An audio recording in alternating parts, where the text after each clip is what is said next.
시편 51편의 시작은요, 이 무엇에 관한 이야기로 시작되는지 우리는 잘 알고 있습니다. 51편의 위에 적혀 있는 내용대로 이 다윗이 밧세바와 동침한 후 선지자 나단이 그에게 왔을 때라고 표현하고 있습니다. 우리는 이 사건이 이미 어떠한 동기로 시작되었는지 너무나 잘 알고 있죠. 또한 이 이야기의 결말이 어떠한지도 알고 있습니다. 하지만 단순히 밧세바와 동침하고 회개한 이야기의 결말이 무엇이고 어떠한 교훈으로 끝났다가 아니라 이 시편은 조금 더 그때 다윗의 상황과 그 심정을 하나님께 간구하는 모습을 통해 그럼 우리는 어떻게 살아가야 되는지에 대해서 말해주고 있습니다. 그래서 저는 다음과 같은 주제로 말씀을 나누고자 합니다. 구원의 즐거움을 내게 회복시켜 주소서. 구원의 즐거움을 내게 회복시켜 주소서. 우리는 살아가면서 많은 죄악들이 우리의 마음을 흔들어 놓죠. 우리의 마음은 이로 인해 불안하고 고통스럽고 아파합니다. 이러한 죄악으로 인한 고통과 아픔 속에서 우리는 끊임없이 괴로워합니다. 하지만 이 괴로움에서 끝나는 것이 아니라 우리는 반드시 회개하며 돌이킴이 있어야 된다는 것이죠. 우리 주님께서 우리를 위해 십자가상에서 받으신 그 고난과 그 죽음을 기억해야 합니다. 우리가 짊어져야 할 하나님의 진노와 저주를 예수님께서 담당하심으로 우리에게 허락해 주신 진정한 구원의 기쁨과 그 즐거움을 우리는 회복해야 되는 것이죠. 그러므로 우리는 시편 51편을 통해 반드시 다음과 같은 회복이 있어야 됩니다. 어떠한 회복입니까? 구원의 즐거움이 내 안에 회복되어지기를 우리는 몸부림쳐야 된다는 것이죠. 그러면은 구원의 즐거움이 회복되기 위해서는 우리는 다음과 같은 삶을 살아야 됩니다. 먼저 하나님과의 관계가 회복되어져야 된다는 것이죠. 우리 1절과 2절 말씀을 우리 함께 읽어보도록 하겠습니다. 1절과 2절 말씀입니다. 시작. 하나님이여 주의 인자를 따라 내게 은혜를 베푸시며 주의 많은 긍휼을 따라 내 죄악을 지워주소서. 나의 죄악을 말갛게 씻으시며 나의 죄를 깨끗이 제하소서. 지금 다윗은요, 자신이 저지른 죄악으로 인하여 멀어진 하나님과의 관계를 내 죄악과 나의 죄악 그리고 나의 죄라는 이 절망에서 회복시키고자 간구합니다. 이 본문을 이해하기 위해서는요, 우리가 잠깐 사무엘하 11장 말씀을 언급하고 넘어가야 됩니다. 우리 사무엘하 11장 말씀을 우리 같이 펴서 보면서 같이 말씀을 들었으면 좋겠습니다. 구약성경 478페이지입니다. 사무엘하 11장 1절 말씀에 보면요, 이렇게 시작하고 있습니다. 그 해가 돌아와 왕들이 출전할 때가 되매 다윗이 요압과 그에게 있는 그의 부하들과 온 이스라엘 군대를 보내니 그들이 암몬 자손을 멸하고 랍바를 에워쌌고 다윗은 예루살렘에 그대로 있더라. 여기서 그 해는요, 이 전쟁의 재개를 알리는 봄을 의미합니다. 그래서 출정을 준비하고 이 요압이 부하들을 이끌고 암몬 자손을 멸하고 랍바를 에워쌌다라고 이야기합니다. 그리고 이제 랍바를 에워쌌다는 것은 이제 곧 암몬의 멸망이 얼마 남지 않았다는 사실을 보게 됩니다. 그것을 알 수 있는 중요한 것이 바로 전쟁에서 다윗이 참전하지 않고 그의 부하, 다시 말해서 군단장이 되는 이 요압을 부하들을 이끌고 출정해도 될 만큼 이제 그 전쟁의 승리가 눈앞에 확실시되고 있다는 뜻입니다. 하지만 2절에 보면요, 이제 전쟁의 승리의 기쁨을 앞두고 있는 그 상태에서 이 다윗은 저녁 때에 그의 침상에서 일어나 왕궁 옥상에서 거닐다가 한 여인이 목욕을 하는 모습을 보게 됩니다. 이때 아마도 다윗이 그 상황에서 당황해하며 넘어갔다면 좋았을 텐데 이 사람을 시켜서 그 사람이 누구인지 알아보라고 합니다. 그래서 사람을 보내어 3절에서 이러한 답변을 받게 되죠. 엘리암의 딸이요 햇사람 우리아의 아내 밧세바가 아니나이까 하니 라고 답합니다. 이 사실을 통해 우리가 추측할 수 있는 것은 우리아의 아내라는 말과 또 여러분들도 잘 아시겠지만은 우리아는 충성된 부하 중에 더욱더 충성된 부하였다는 것이죠. 아무리 왕이라고 할지라도 자신에게 충성을 맹세한 부하의 아내를 범한다는 것은 아무리 상식적으로 생각해도 이해되지 않습니다. 나의 충성스러운 부하가 아내를 탐한다는 그것은 비상식적이죠. 게다가 압살롬과 다윗 또 고문격인 아히도벨의 손녀가 바로 밧세바입니다. 이어서 4절에서는 무엇이라고 이야기합니까? 그 여자가 그 부정함을 깨끗하게 하였다라고 증언하고 있습니다. 다윗은 밧세바라는 여인을 취하기 위하여서요, 동침하여 간음할 죄를 지었습니다. 게다가 4절에서 말하고 있는 이 부정함을 깨끗하게 씻는 날까지 기다리며 그 여인을 취했다고 말씀합니다. 여기서 우리는 죄의 집요함이 얼마나 무서운가를 바라봐야 됩니다. 다윗이 거기까지만 멈췄다면 괜찮은데 다윗의 죄는 여기서 멈추지 않고 죄의 집요함은 그 다음 스텝을 준비합니다. 5절 말씀에 여인이 임신하였다고 다윗에게 기별이 갑니다. 이 이야기를 듣고 다윗이 어떻게 행합니까? 6절에 보면 이 요압에게 연락을 넣어서 우리아를 보내라고 하고 7절에서는 다윗은 서스름 없이 우리아와 대화를 이어가고 있다는 것이죠. 그리고 우리아를 집에 보내어 그의 노고를 치하하는 듯하며 이 왕의 음식을 대접하며 집으로 보냅니다. 그의 아내와 잠자리를 통해 자신의 잘못을 덮으려고 했죠. 그런데 자신의 뜻대로 되지 않습니다. 문제가 생겼습니다. 무엇입니까? 이 9절에서처럼 이 부하들과 더불어 잠을 잔 것이죠. 생각지도 못한 문제가 발생합니다. 그래서 다윗은 한 번 더 그를 불러 그 연유를 물어보고 그의 강직하고 우직한 충성심에 감동하기보다 오히려 감사하기보다 그를 죽이고자 합니다. 14절과 15절에서 죄에 놓여있는 이 다윗의 잔인함을 보게 됩니다. 우리아는 자신의 죽음의 선고가 담긴 그 편지를 직접 손에 들고 요압에게 전하고 요압은 왕의 명령을 따라 우리아를 전쟁터 맨 앞에 세워 죽게 하였다는 것이죠. 26절에서는 밧세바는 우리아의 죽음을 듣고 남편을 위해 소리내어 옵니다. 그가 왜 죽어야 했는지를 모른 채 말이죠. 이어 27절은 남편의 장례를 마치고 다윗이 사람을 보내 그를 왕궁으로 데려와 그를 아내로 삼습니다. 마침내 하나님의 마음이 등장합니다. 무엇입니까? 다윗이 행한 그 일이 여호와 보시기에 악하였더라. 12장은 여러분들이 너무나 잘 알다시피 하나님께서 나단 선지자를 보내셔서 예화를 들어 다음과 같이 이야기하죠.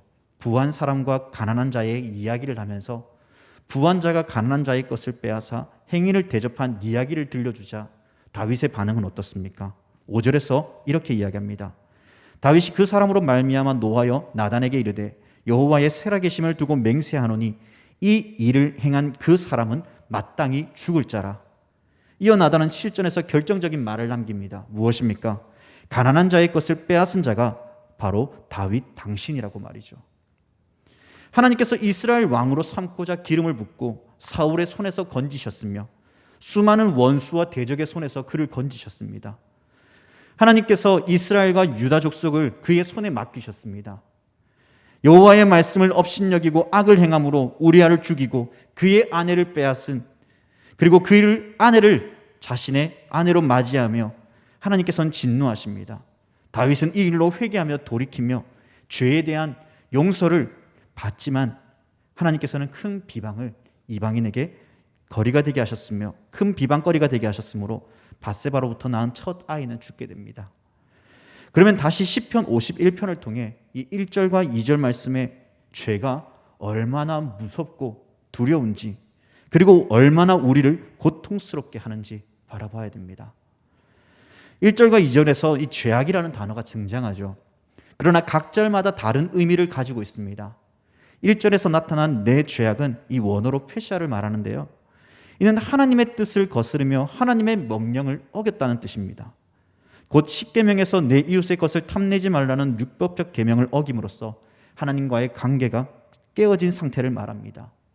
2절에서는 나타난 나의 죄악은 원어로 아온이라고 하는데요, 이는 본래의 상태에서 벗어나 왜곡된 상태에 있는 것을 가리키고 있습니다. 다시 말해 하나님의 자녀의 상태가 아닌 죄의 자녀가 되었음을 의미합니다. 마지막으로 나의 죄는 하타트로 길을 잃은 상태로 볼 수 있습니다. 그래서 1절과 2절 말씀을 통해 다윗은 이렇게 고백한다고 볼 수 있을 것입니다. 하나님이여, 주의 인자를 따라 내게 은혜를 베푸시며 주의 많은 긍휼을 따라 하나님과 멀어지고 깨어진 관계가 회복시켜 주옵소서. 하나님의 명령을 범한 죄악을 지워주시고 원래의 상태에서 벗어난 왜곡된 상태에 있는 나의 죄악을 맑게 씻어 주옵소서. 하나님께로 가야 할 길에서 벗어난 길을 잃은 나의 상태의 그 삶을 원래의 상태로 나아갈 수 있도록 하나님 나의 죄를 깨끗이 제하여 주소서라고 말이죠. 이렇게 죄에 대하여 세 가지 다른 언어로 사용한 것은 이 자신의 모든 죄가 전체적으로 고백하면서 그 어떤 것으로도 용서받을 수 없는 그 상태의 죄인이지만은 이 모든 죄가를 용서하여 주시고 죄를 지워주시고 없애주시길 바라는 이 다윗의 심정을 우리는 바라보게 됩니다. 옷에 때가 묻었을 때 우리는 옷을 깨끗이 빨죠. 용광로에서 불순물을 제거하면서 더욱 정결하게 하여 줄 것을 다윗은 지금 강구하고 있습니다. 그러므로 다윗은 여호와의 인자와 그 긍휼하심과 그 은혜를 자신의 죄악이 지워지기를 강구하고 있다는 것입니다. 다윗이 겪은 그 고통과 아픔이 얼마나 컸으면 이 나단 선지자로부터 들었던 그 말이 그에게 큰 두려움이 되었겠습니까? 죄로 인하여 잃어버린 하나님과의 관계, 그리고 사울로부터 구원해 주시며 그의 생명을 지켜주셨던 하나님의 그 긍휼과 그 구원의 은혜를 잃어버린 그 자신에게 다시 한 번 더 하나님께서 찾아와 그 긍휼과 사랑으로 나의 죄악 가운데, 내 죄 가운데, 나의 죄 가운데 거하지 않도록 지워주시고 깨끗이 제하여 달라고 간구합니다. 원천적으로 이 죄의 본질은요, 이 하나님의 통치에 반역하는 것입니다. 하나님의 통치 원리와 질서를 거역하면 결국 그 자신의 삶 가운데 그는 원래 자리로 나아갈 수 없게 됩니다. 그러므로 하나님과의 그 관계를 회복시키기 위해 지금 다윗은 하나님 앞에 간구하고 있습니다.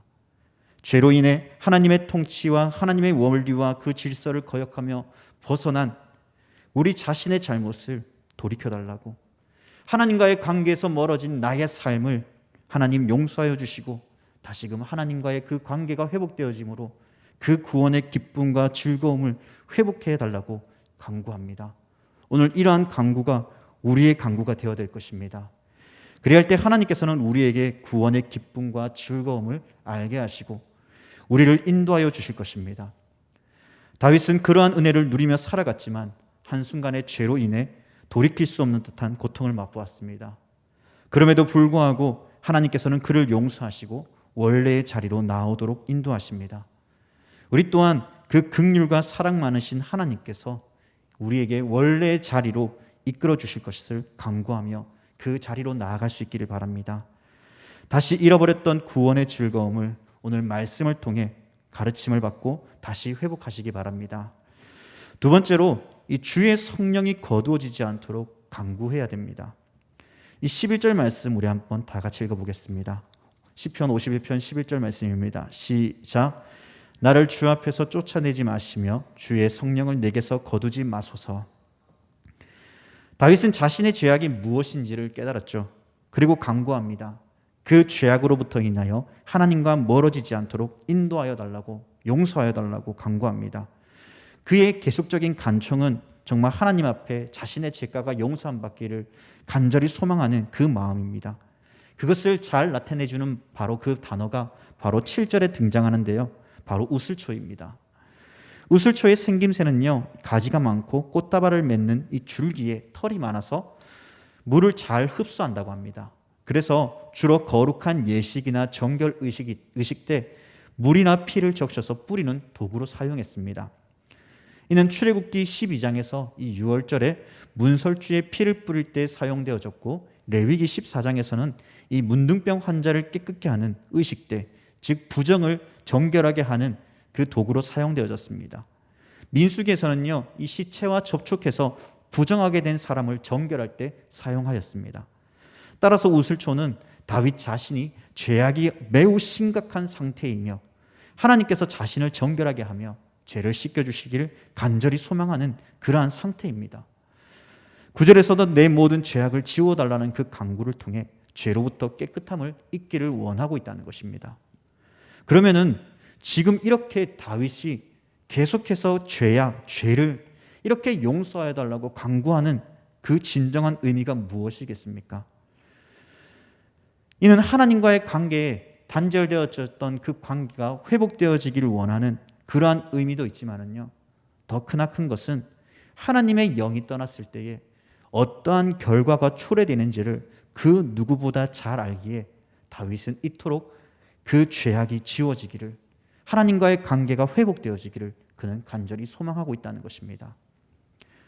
다윗이 왕이 되기 전 하나님께서 사무엘 선지자를 통해 사울에게 기름을 부으셨습니다. 그런데 문제는 이 사무엘상 15장에서 등장하죠. 무엇입니까? 하나님께서 사울에게 명하셨습니다. 무엇을요? 아말렉의 모든 것을 치라고 합니다. 그 생명을 끊어버리라고 합니다. 심지어 그들의 모든 소유까지도 남기지 말라고 진멸하라고 명하셨죠. 그런데 사울은 어떻게 하였습니까? 그 명령에 불순종합니다. 이 일로 인하여서 16장 14절에 성경은 이렇게 증언하고 있습니다. 여호와의 영이 사울에게서 떠나고 여호와께서 부리시는 악령이 그를 번뇌하게 한지라. 여호와께서 사울을 떠나니 그에게 어떠한 변화가 일어납니까? 하나님의 영이 떠났습니다. 그 떠난 자리에 악령이 그를 번뇌하게 하고 그를 괴롭게 하였습니다. 다윗이 수금을 탈 때 비로소 악령이 잠잠해지는 그러한 일들을 다윗은 경험하였다는 것이죠. 그러나 이 문제는 좀처럼 해결되지 않았습니다. 하나님의 영이 그에게서 떠나가고 악령이 사울을 괴롭혔기 때문입니다. 어느 날 악령이 힘있게 사울에게 내길 때 그가 집안에서 정신없이 떠들어대고 다윗이 수금을 탈 때 회복되어져야 됨에도 불구하고 도리어 사울의 손에 창이 들려져 있으므로 그 창을 다윗에게 던지는 그러한 일들이 나타납니다. 악령에 사로잡혔으니 다윗을 향해 질투하고 그를 죽이려 합니다. 이러한 상황을 다윗은 그 누구보다 잘 알았습니다. 그의 생애에 사울을 향해 느꼈던 그 일들의 반복이 자신에게 나타날까 봐 두려웠던 것이죠. 사울 또한 하나님께 범죄하고 명령에 불순종함으로 하나님의 영이 그를 떠났고, 다윗 또한 하나님께서 범죄하고 그 명령에 불순종함으로 하나님 앞에 큰 죄를 지었습니다. 사울은 회개의 눈물을 흘리기보다 자신의 위치에, 사람의 소리에 신경을 썼고, 나의 하나님이 아닌 사무엘이 섬기는 그 하나님께 경배하였다면 오늘 다윗은 자신이 섬기는 하나님께 그 고통 가운데 회개하며 참회합니다. 무엇보다 여호와의 영이 떠나지 않도록 회개하며 간구하였던 것이죠. 오늘을 살아가는 우리 또한 마찬가지입니다. 우리는 로마서 10장 10절의 말씀처럼 사람이 마음으로 믿어 의에 이르고 입으로 시인하여 구원에 이르는 놀라운 은혜를 우리 모두는 경험한 자들입니다. 성령께서 참된 믿음을 가진 자들을 떠나지 않으시고 우리 안에 거하십니다. 죄 또한 늘 우리 주위에 있으며 하나님과의 관계가 멀어지게 만들기 위해 오늘도 여전히 우리 믿는 자들을 넘어뜨리기 위해 호시탐탐 그 때를 기다리고 있습니다. 그 기회를 노리고 있습니다. 그래서 바울은 고린도전서 9장 26절과 27절 말씀을 통해서 복음이 이끄는 삶으로 나아가기 위해 운동선수들처럼 다름질하며 결승점을 향해 한눈 팔지 않고 자기 몸을 쳐서 훈련하며 전력을 다해 달려갑니다. 왜 그는 이러한 고백을 합니까? 사단이 끊임없이 신자들을 넘어뜨리기 위해 여전히 기회를 엿보고 있고, 죄악은 쉬지 않고 우리를 향해 넘어뜨리려 하고 우리로 하여금 그곳에 빠지게 하며 하나님과의 관계를 멀어지도록 만들어가고 있기 때문입니다. 그렇기에 사울은 그 쉬지 않는 죄를 바라보면서 고통과 슬픔이라는 시간을 가장해 우리를 연약하게 하고 넘어뜨리게 하는 그 죄악으로부터 자신을 쳐서 복종하게 하여 예수 그리스도께로부터 받을 상을 기대하며 그 자격을 잃지 않기 위해 달려가고 간다라고 고백하는 것입니다. 저와 여러분들 또한 하나님과의 관계가 끊어지지 않도록 부단히 노력해야 됩니다. 우리 자신을 성찰해야 되며 죄로부터 자유함을, 기쁨을 누리며 살아가야 됩니다. 이러한 삶을 살아갈 때 비로소 12절의 말씀처럼 구원의 즐거움을 누리는 그러한 삶을 살아가게 될 것입니다. 이 즐거움이 회복되어지고 누리며 살아갈 때 비로소 우리 모두는 구원받은 백성의 삶이 무엇인가를 우리는 알게 되고 그 기쁨의 삶을 우리는 누리면서 하나님을 찬양하게 될 것입니다. 오늘 다윗 또한 그 구원의 기쁨을 회복되어짐을 통하여서 13절에서 내가 범죄자에게 줄을 돌을 가르치리니 죄인들을 죽게 돌아오게 하리이다. 다시 말해 자신이 받았던 그 구원의 기쁨과 그 구원의 은혜가 얼마나 감사하며 또 감사한지 이제는 범죄자에게 주에도 다시 말해서 하나님을 알지 못하는 자에게 하나님의 살아계심과 그 구원의 기쁨을 알림을 통하여서 그들 또한 하나님의 백성으로서 구원받은 백성의 삶의 자리로 그들을 이끌겠다라고 고백하며 하나님을 찬양하는 것이죠. 사랑하는 여러분, 오늘 우리 또한 주님의 그 구원의 기쁨과 즐거움이 우리 안에 회복되어지며 하나님을 알지 못하는 저들에게 참된 구원의 기쁨과 즐거움을 알려주기를 원합니다. 우리 안에서 또한 하나님을 찬양하며 우리에게 베풀어 주신 그 구원의 즐거움을 함께 노래하며 살아가는 우리 모든 성도님들이 되었으면 좋겠습니다. 말씀을 정리하겠습니다. 오늘 우리는 비록 죄악으로 인해 고통받고 탄식하며 회개하는 이 다윗의 모습을 통해 분명 우리에게 교훈합니다. 죄악은 하나님과의 관계로부터 멀어지게 하며 고통의 길로 인도한다는 사실을 말이죠. 게다가 이 죄를 회개하지 않는다면 우리는 참 자유와 기쁨을 누리지 못할 것입니다. 구원의 즐거움이 무엇인지를 깨닫지 못할 것입니다. 다윗이 말하는 구원의 즐거움은 바로 하나님과의 화목이며 교제입니다. 이것은 죄로부터 자유함을 받은 자만이 누릴 수 있는 은혜이죠. 그러므로 오늘 시편 51편은 우리가 너무나 잘 아는 다윗의 탄식의 시로서 정말 이 탄식의 시를 통해 하나님께서 베풀어 주신 그 구원의 은혜가 얼마나 기쁘며 또한 자신의 잘못을 회개함을 통하여서 하나님께서 베풀어 주신 그 구원과 그 즐거움을 다시금 회복하고자 하는 그 회복의 때를 기대하는 것입니다. 오늘 우리 모두 이러한 은혜를 누리며 우리 자신을 성찰하고 회개하며 하나님과의 참된 교제를 통해 참된 구원의 즐거움을 회복하며 이 받은 은혜를 13절의 말씀처럼 가르치며 전하는 우리 모든 성도님들이 되기를 주님의 이름으로 간절히 소망합니다. 기도하겠습니다.